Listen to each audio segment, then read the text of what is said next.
Livro Há 2000 anos, por Francisco Cândido Xavier, pelo Espírito Emmanuel.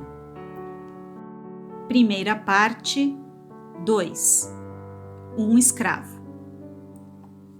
Desde os primeiros tempos do Império, a mulher romana havia se entregado à dissipação e ao luxo excessivo, em detrimento das obrigações santificadoras do lar e da família. A facilidade na aquisição de escravos empregados nos serviços mais grosseiros, como nos mais elevados misteres de ordem doméstica, inclusive os da própria educação e instrução, havia determinado grande queda moral no equilíbrio das famílias patrícias, porquanto a disseminação dos artigos de luxo, vindos do Oriente, aliada à ociosidade, amolecer as fibras de energia e de trabalho das matronas romanas, encaminhando-as para as frivolidades da indumenta, para as intrigas amorosas, a preludiar a mais completa desorganização da família, no esquecimento de suas tradições mais apreciáveis. Contudo, algumas casas haviam resistido heroicamente a essa invasão de forças perversoras e criminosas. Mulheres havia, ao tempo, que se orgulhavam do padrão das antigas virtudes familiares, de quantas as tinham antecedido no labor construtivo das gerações de tantas almas sensíveis e nobres. As esposas de Públio e Flamínio eram desse número. Criaturas inteligentes e valorosas, ambas fugiam da onda corruptora da época, representando dois símbolos de bom senso e simplicidade. As últimas expressões do inverno já haviam desaparecido, no ano de 32, entornando pela terra, primaveril e alegre, uma taça imensa de flores e perfumes. Num dia claro e ensolarado, vamos encontrar Lívia e Calpurnia na residência da primeira, em amável palestra, enquanto dois rapazinhos desenham distraidamente a um canto da sala. As duas senhoras organizam aprestos de viagem, corrigindo defeitos de algumas peças de lã e trocando impressões íntimas, a meia voz, em tom amigo e discreto. Em dado momento, os dois meninos alcançam um dos quartos contíguos, enquanto Lívia chama a atenção da amiga nestes termos: "Teus pequenos não têm hoje os exercícios habituais?" "Não, minha boa Lívia", respondeu Calpurnia com delicadeza fraternal, adivinhando-lhe as intenções. Não só Plínio, mas também Agripa, consagraram o dia de hoje à doentinha. Adivinham as suas vacilações e escrúpulos maternos, considerando a boa saúde dos nossos filhinhos, mas os teus receios são infundados. Sabem os deuses, todavia, como tenho vivido nestes últimos tempos, desde que ouvi a opinião franca e sincera do médico de Tibur. Bem sabes que para ele o caso da minha filha é mal doloroso e sem cura. Desde então, toda a minha vida tem sido uma série de preocupações e martírios. Tomei todas as providências para que a pequena fosse isolada do círculo de nossas relações, atendendo aos imperativos da higiene e à necessidade de circunscrever, com o nosso próprio esforço, a moléstia terrível. Mas quem te diz que o mal é incurável? Acaso semelhante opinião proveio da palavra infalível dos deuses? Não sabes quanto é enganosa a ciência dos homens? Há tempos, ambos os meus filhinhos adoeceram com febre insidiosa e destruidora. Chamados ao médico, observei que eles se revezavam no mister de salvar os dois enfermos, sem resultados apreciáveis. Depois, refleti melhor na providência dos céus, e imediatamente ofereci um sacrifício no templo de Castor e Pólux, salvando-os de morte certa. Graças a essa providência, hoje eu os vejo sorridentes e felizes. Agora que não tens somente a pequena Flávia, mas também o pequenino Marcos, aconselho-te fazeres o mesmo, recorrendo aos deuses gêmeos. É verdade, minha boa Calpurnia, assim farei antes da nossa partida próxima. E por falar na viagem, como te sentes em face desta mudança imprevista? Bem sabes que tudo farei pela tranquilidade de Públio e pela nossa paz doméstica.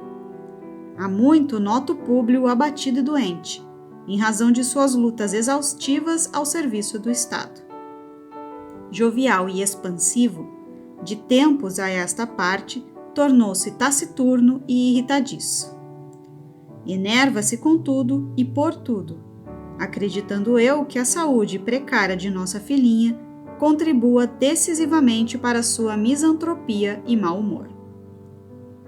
Considerando essas razões, disponho-me, com satisfação, a acompanhá-lo à Palestina, pesando-me apenas no íntimo a circunstância de ser obrigada, ainda que temporariamente, a afastar-me da tua intimidade e dos teus conselhos. Folgo de assim te ouvir, porque a nós nos compete examinar a situação daqueles que o nosso coração elegeu para companheiros de toda a vida. Tudo envidando por suavizar-lhes os aborrecimentos do mundo. Públio é um bom coração, generoso e idealista, mas, como patrício descendente de família das mais ilustres da República, é vaidoso em demasia. Homens dessa natureza requerem grande senso psicológico da mulher, sendo justo e necessário que aparentes igualdade absoluta de sentimentos, de modo a poderes conduzi-lo sempre pelo melhor caminho. Flamínio deu-me a conhecer todas as circunstâncias da tua permanência na Judéia, mas alguns pormenores existem que ainda desconheço. Ficarás, de fato, em Jerusalém?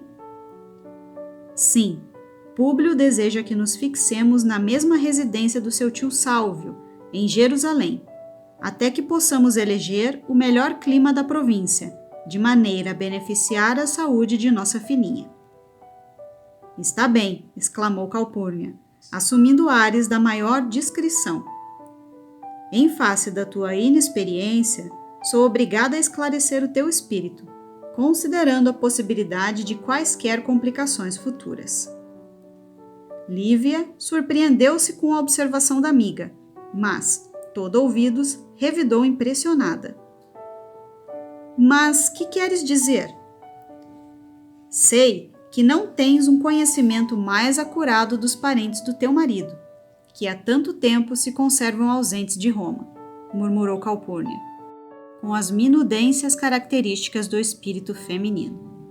E constitui um dever de amizade aclarar o teu espírito, a fim de não te conduzires com demasiada confiança por onde passares.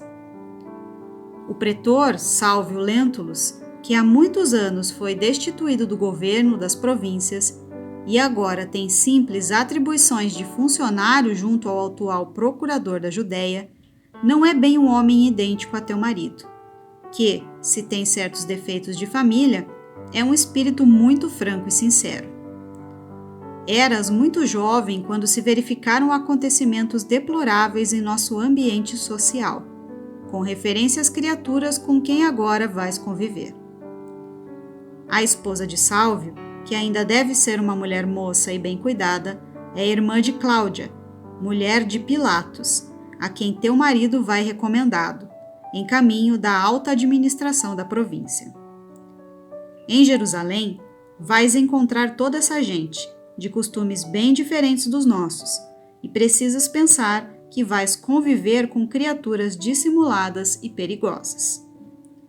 Não temos o direito de reprovar os atos de ninguém, a não ser em presença daqueles que consideramos culpados ou passíveis de recriminações. Mas devo prevenir-te de que o imperador foi compelido a designar esta gente para serviços no exterior, considerando graves assuntos de família na intimidade da corte. Que os deuses me perdoem as observações da ausência, mas é que, na tua condição de romana e mulher de senador ainda jovem, serás homenageada pelos nossos conterrâneos distantes.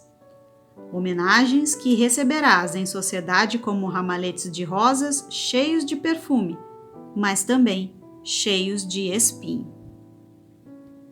Lívia ouviu a amiga entre espantada e pensativa, exclamando em voz discreta, como quem quisesse desfazer uma dúvida: Mas o pretor Sálvio não é um homem idoso?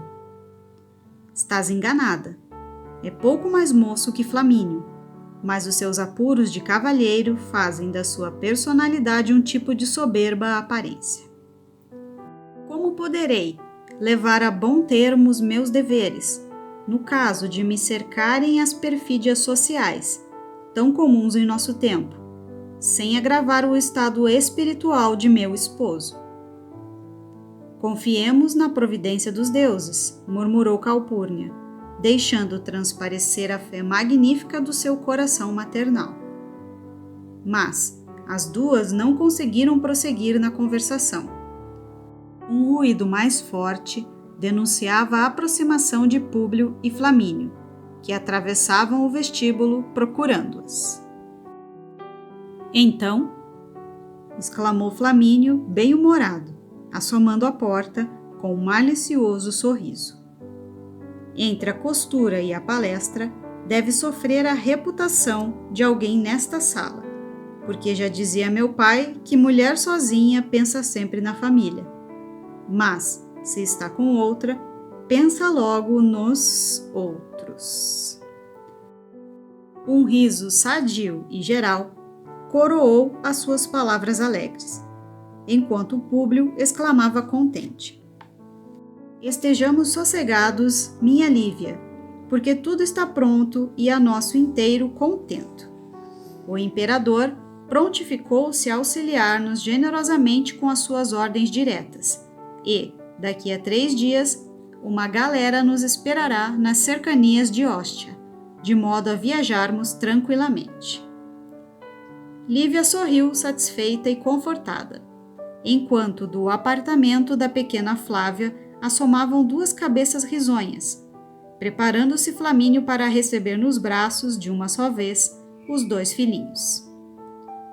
Venham cá, ilustres marotos. Por que fugiram ontem das aulas? Hoje recebi queixa do ginásio, nesse sentido, e estou muito contrariado com este procedimento. Plínio e Agripa ouviram a reprimenda paterna, desapontados, respondendo o mais velho com humildade. Mas, papai, eu não sou o culpado. Como o senhor sabe, o Plínio fugiu dos exercícios, obrigando-me a sair para procurá-lo. Isso é uma vergonha para você, Agripa, exclamou Flamínio paternalmente. Sua idade não permite mais a participação nas traquinadas do seu irmão. E a cena, nessa altura, quando Calpurnia interveio apaziguando. Tudo está muito certo, mas teremos de resolver o assunto em casa, porque a hora não comporta discussões entre pai e filhos. Ambos os meninos foram beijar a mão materna, como se lhe agradecessem a intervenção carinhosa, e daí a minutos despediam-se as 2 famílias, com a promessa de Flamínio no sentido de acompanhar os amigos até Ostia, nas proximidades da foz do Tibre, no dia do embarque. Decorridas aquelas 72 horas de azáfama e preparativos, fomos encontrar nossos personagens numa galera confortável e elegante, nas águas de Ostia, onde ainda não existiam as construções do porto, ali edificadas mais tarde por Cláudio. Plínio e Agripa ajudavam a acomodar a pequena enferma no interior, instigados pelos pais que os preparavam desde cedo para as delicadezas da vida social. Enquanto Calpurnia e Lívia instruíam uma serva a respeito da instalação do pequenino Marcos. Públio e Flamínio trocavam impressões à distância, ouvindo-se a recomendação do segundo, que elucidava o amigo confidencialmente. Sabes que os súditos conquistados pelo império muitas vezes nos olham com inveja e despeito, tornando-se preciso nunca desmerecermos da nossa posição de patrícios. Algumas regiões da Palestina, segundo os meus próprios conhecimentos, estão infestadas de malfeitores, e é necessário estejas precavido contra eles, principalmente na tua marcha em demanda de Jerusalém. Leva contigo, tão logo aportes com a família, o maior número de escravos para tua garantia e dos teus, e, na hipótese de ataques, não hesites em castigar com severidade e aspereza. Públio recebeu a exortação, atenciosamente, e, daí a minutos, movimentavam-se ambos no interior da nave, onde o viajante interpelava o chefe dos serviços. Então, Aulus, tudo está pronto? Sim, ilustríssimo. Apenas aguardamos as vossas ordens para a partida. Quanto aos nossos trabalhos, podeis ficar tranquilo, porque escolhi a dedo os melhores cartagineses para o serviço de remos. Com efeito, começaram ali as últimas despedidas. As duas senhoras abraçavam-se com lágrimas enternecidas e afetuosas, enquanto se expressavam promessas de perene lembrança e votos aos deuses pela tranquilidade geral. Derradeiros abraços comovidos e largava a galera suntuosa, onde a bandeira da águia romana tremulava orgulhosa, ao sopro suave das virações marinhas. Os ventos e os deuses eram favoráveis, porque, em breve, ao esforço hercúleo dos escravos no ritmo dos remos poderosos, os viajantes contemplavam de longe a fita esverdeada da costa italiana, como se avançassem na massa líquida para as vastidões insondáveis do infinito. Transcorria a viagem com o máximo de serenidade e calma. Públio Lentulus, não obstante a beleza da paisagem na travessia do Mediterrâneo e a novidade dos aspectos exteriores, considerada a monotonia dos seus afazeres na vida romana, junto dos numerosos processos do Estado, tinha o coração cheio de sombras.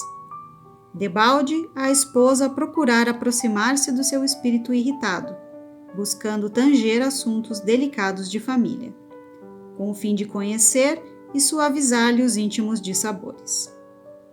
Experimentava ele a impressão de que caminhava para emoções decisivas do desenrolar de sua existência. Conhecera parte da Ásia, porque, na primeira mocidade, havia servido um ano na administração de Esmirna, de modo a integrar-se da melhor maneira no mecanismo dos trabalhos do Estado, mas não conhecia Jerusalém, onde o esperavam como legado do imperador, para a solução de vários problemas administrativos de que fora incumbido junto ao governo da Palestina. Como encontraria o tio Sálvio, mais moço que seu pai? Há muitos anos não o via pessoalmente. Entretanto, era pouco mais velho do que ele próprio. E aquela Fúvia, leviana e caprichosa, que lhe desposara o tio no torvelinho dos seus numerosos escândalos sociais, tornando-se quase indesejável no seio da família. Recordava mais íntimos pormenores do passado, abstendo-se, todavia, de comunicar à mulher as mais penosas expectativas. Refletindo, igualmente, na situação da esposa e dos dois filhinhos, encarava com ansiedade os primeiros obstáculos à sua permanência na Judéia, na qualidade de patrícios, mas também como estrangeiros, considerando que as amizades que os aguardavam eram problemáticas. Entre as suas cismas e as preces da esposa, estava a terminar a travessia do Mediterrâneo, quando chamou a atenção do seu servo de confiança nesses termos: Comênio, dentro em pouco estaremos às portas de Jerusalém.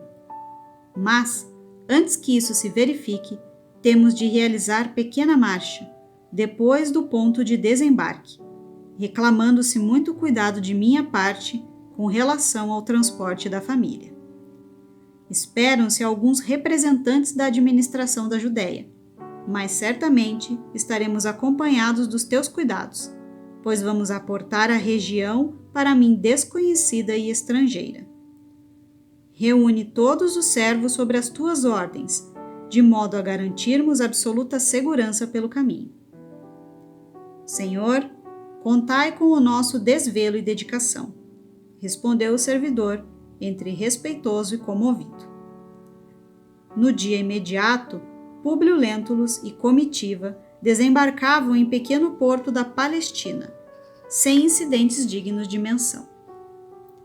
Esperavam-no, além do legado do procurador, alguns lictores e numerosos soldados pretorianos, comandados por Sulpício Tarquinius, munido de todos os aprestos e elementos exigidos para uma viagem tranquila e confortável pelas estradas de Jerusalém. Após o necessário repouso, a caravana pôs-se a caminho, parecendo antes expedição militar que transporte de simples família, através das estações periódicas de descanso. As armaduras dos cavalos, os capacetes romanos reluzindo ao sol, os trajes extravagantes, palanquins enfeitados, animais de tração e os carros pesados da bagagem davam ideia da expedição triunfal, embora azafamada e silenciosa. Ia a caravana a bom termo, quando, nas proximidades de Jerusalém, ocorre um imprevisto. Um corpo sibilante cortou o ar fino e claro, alojando-se no palanquim do senador, ouvindo-se ao mesmo tempo um grito estridente e lamentoso. Minúscula pedra ferira levemente o rosto de Lívia, determinando grande alarme na massa enorme de servos e cavalheiros. Entre os carros e os animais que pararam assustados, numerosos escravos rodeiam os senhores, buscando com precipitação inteirar-se do fato. Sulpício Tarquinius, num golpe de vista, dá largas ao galope da montanha, buscando prender um jovem que se afastava, receoso, das margens do caminho. E, culpado ou não, foi um rapaz dos seus 18 anos apresentado aos viajantes para a punição necessária. Públio Lentulus recordou a recomendação de Flamínio momentos antes da partida, e sopitando seus melhores sentimentos de tolerância e generosidade, resolveu prestigiar a sua posição e autoridade aos olhos de quanto houvessem de lhe seguir a permanência naquele país estrangeiro.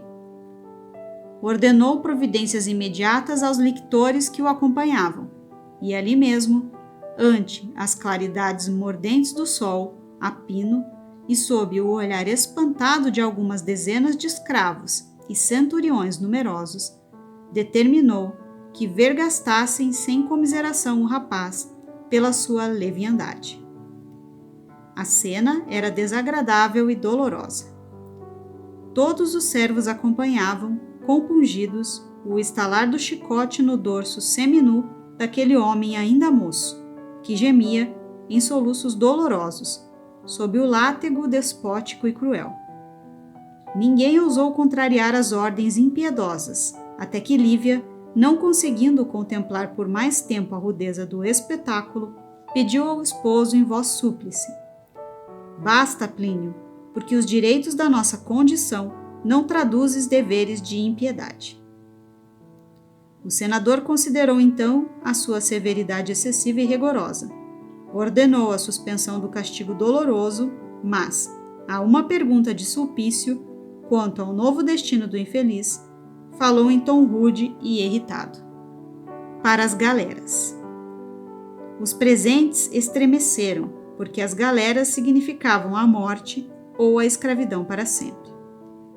O desventurado amparava-se, exame-ne, nas mãos dos centuriões que o rodeavam. Porém, ao ouvir as 3 palavras da sentença condenatória, deitou ao seu orgulhoso juiz um olhar de ódio supremo e de supremo desprezo. No âmago de sua alma corriscavam relâmpagos de vingança e de cólera, mas a caravana pôs-se novamente a caminho, entre o ruído dos carros pesados e o tilintar das armaduras, ao movimento dos cavalos fogosos e irrequietos. A chegada a Jerusalém ocorreu sem outros fatos dignos de nota.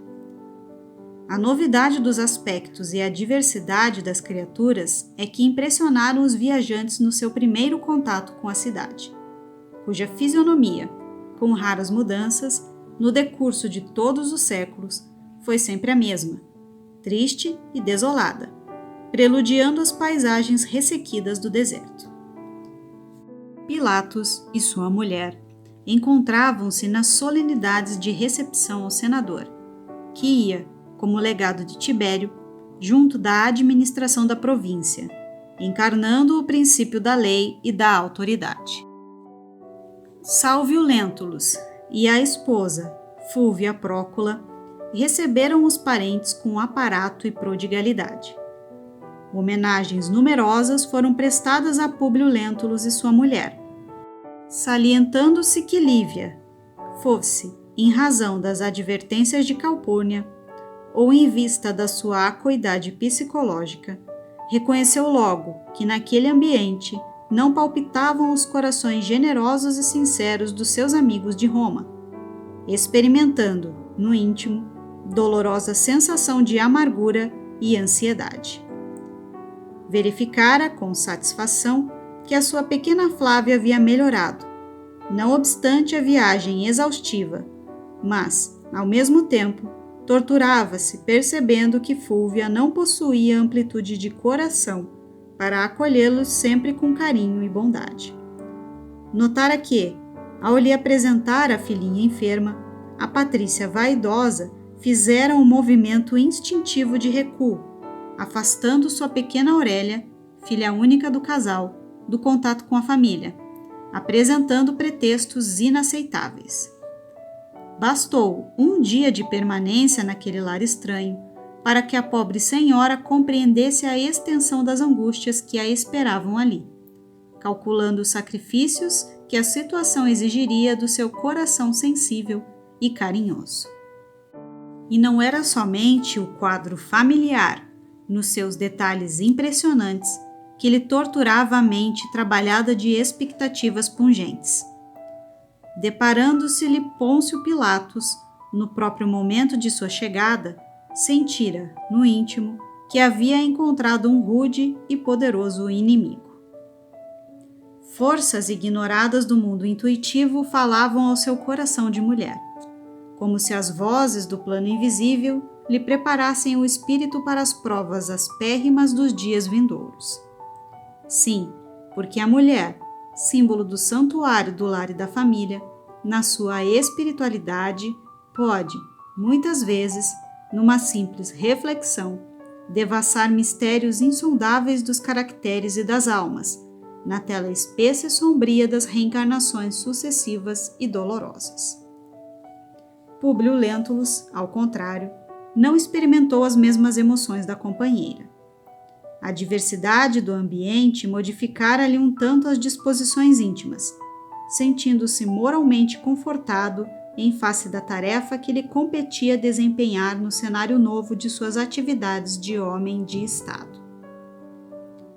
No segundo dia de permanência na cidade, tão logo regressara da primeira visita às instalações da Torre Antônia, onde se aquartelavam contingentes das forças romanas, observando o movimento dos casuístas e dos doutores, no templo famoso de Jerusalém, foi procurado por um homem humilde e relativamente moço, que apresentava como credencial tão somente o coração aflito e carinhoso de pai.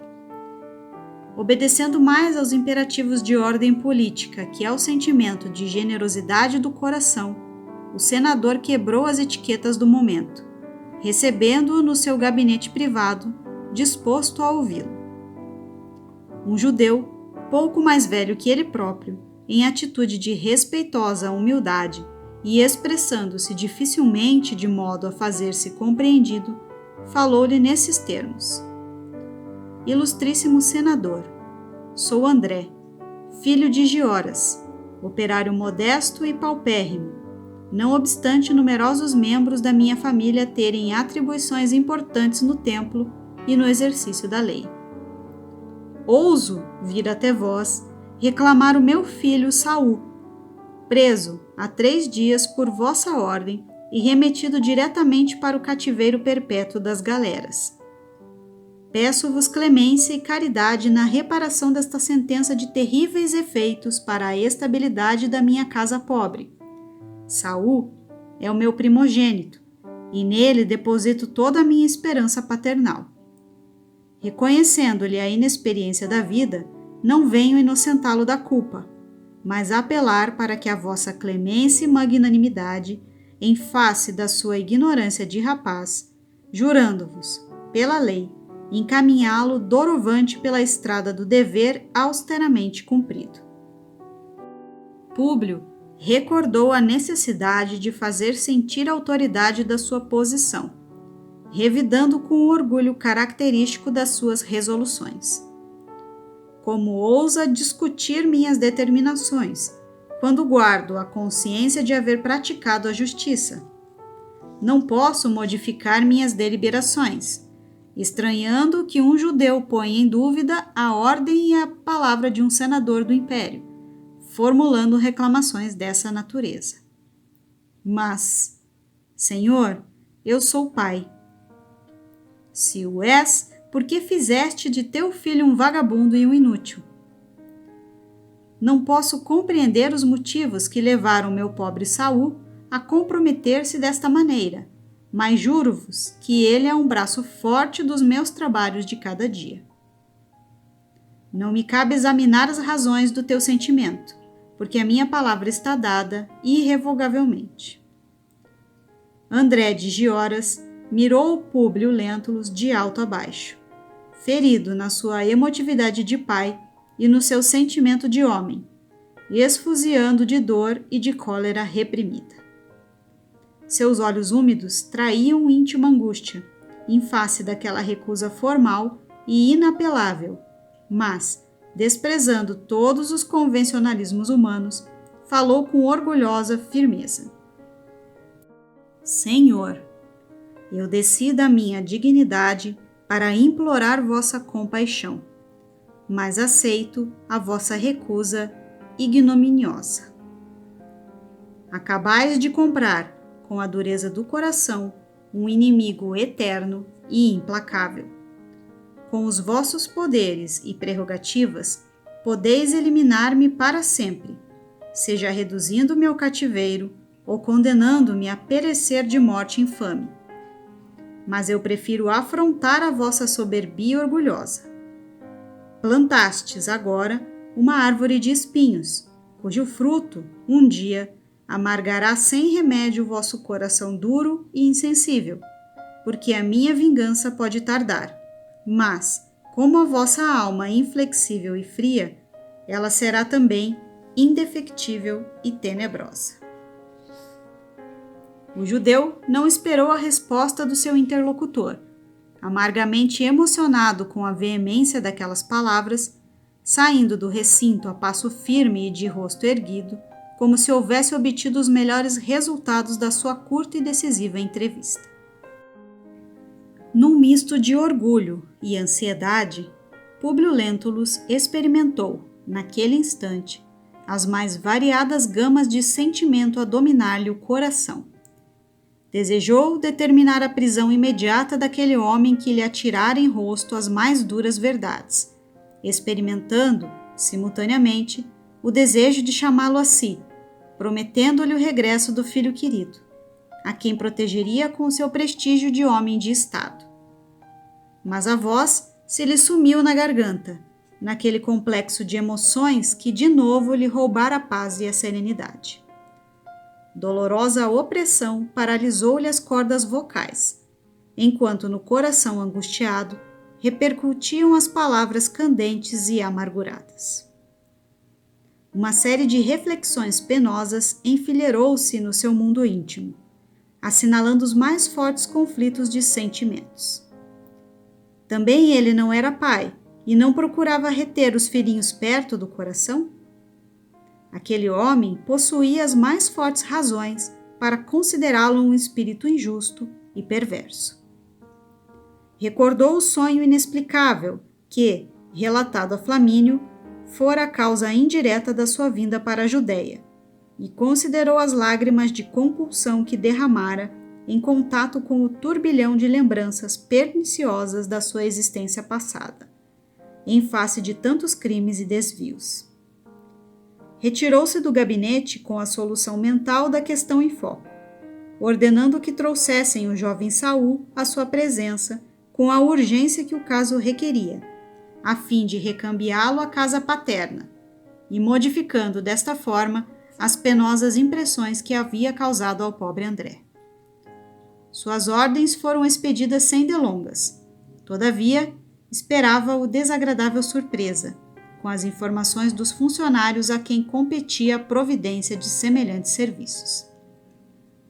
O jovem Saul desaparecera do cárcere, fazendo crer numa fuga desesperada e imprevista. Os informes foram transmitidos à autoridade superior, sem que Públio Lentulus viesse a saber que os maus servidores do Estado negociavam, muitas vezes, os prisioneiros jovens com os ambiciosos mercadores de escravos, que operavam nos centros mais populosos da capital do mundo. Informado de que o prisioneiro se evadira, o senador sentiu a consciência aliviada das acusações que lhe pesavam no íntimo. Afinal, pensou, tratava-se de caso de somenos importância. Porquanto o rapaz, distante do cárcere, procuraria imediatamente a casa paterna. E, consolidando sua tranquilidade, expediu ordens aos dirigentes do serviço de segurança, recomendando se abstivessem de qualquer perseguição ao foragido, a quem se levaria, oportunamente, o indulto da lei. O caminho de Saul, todavia, fora bem outro. Em quase todas as províncias romanas funcionavam terríveis agrupamentos de malfeitores, que, vivendo à sombra da máquina do Estado, haviam se transformado em mercadores de consciências. O moço judeu, na sua juventude promissora e sadia, fora vítima dessas criaturas desalmadas. Vendido clandestinamente a poderosos escravocatas de Roma, em companhia de muitos outros, foi embarcado no antigo porto de Jope, com destino à capital do império. Antecipando-nos na cronologia de nossas narrativas, vamos encontrá-lo, daí a meses, num grande tablado, perto do fórum, onde se alinhavam em penosa promiscuidade homens, mulheres e crianças, quase todos em míseras condições de nudez, tendo cada qual um pequeno cartaz pendurado ao pescoço. Olhos chispando sentimentos de vingança, lá se encontrava Saul, seminu, um barrete de lã branca a cobrir-lhe a cabeça e com os pés descalços levemente untados de gesso. Junto daquela massa de criaturas desventuradas, passeava um homem de ar ignóbil e repulsivo, que exclamava em voz gritante para a multidão de curiosos que o rodeava: Cidadãos, tende a bondade de apreciar. Como sabeis, não tenho pressa em dispor da mercadoria, porque não devo a ninguém, mas é que estou para servir aos ilustres romanos. E detendo-se no exame desse ou daquele infeliz, prosseguia na sua arenga grosseira e insultuosa. Vede este mancebo? É um exemplar soberbo de saúde, frugalidade e docilidade. Obedece ao primeiro sinal. Atentai bem para o aprumo da sua carne firme. Doença alguma terá força sobre o seu organismo. Examinai este homem. Sabe falar o grego corretamente e é bem feito da cabeça aos pés. Nesses pruridos de negocista, continuou a propaganda individual, em face da multidão de compradores que o assediava, até que tocou a vez do jovem Saul, que deixava transparecer no aspecto miserável os seus ímpetos de cólera e sentimentos tigrinos. Atentai bem neste mancebo, acaba de chegar da Judéia, com o mais belo exemplar de sobriedade e saúde, de obediência e de força. É uma das mais ricas amostras deste meu lote de hoje. Reparai na sua mocidade, ilustres romanos. dar-vo-lo-ei ao preço reduzido de 5.000 sestércios. O jovem escravo contemplou o mercador com a alma esfervilhante de ódio e alimentando, intimamente, as mais ferozes promessas de vingança. Seu semblante judeu impressionou a multidão que estacionava na praça. Aquela manhã, porque um intenso movimento de curiosidade lhe cercou a figura interessante e originalíssima.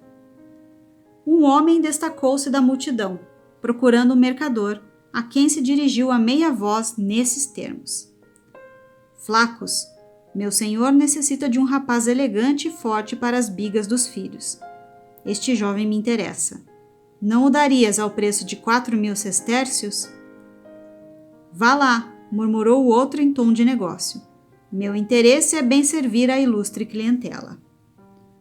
Comprador era Valério Brutus, capataz dos serviços comuns da casa de Flamínio Severus, que o incumbira de adquirir um escravo novo e de boa aparência, destinado aos serviços das bigas dos filhos, nos grandes dias das festas romanas.